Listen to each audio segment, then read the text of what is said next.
যদি 7:x সমান 17.5:22.5 হয় তাহলে x এর মান কত?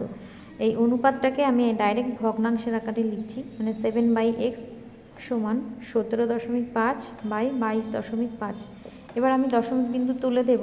দুটো সংখ্যারই দেখো লব এবং হরের দশমিক বিন্দুর ওপরে পরে একটা সংখ্যা আছে, এখানেও একটা সংখ্যা আছে, তাহলে অটোমেটিক আমি দশমিক বিন্দু তুলে দিলাম।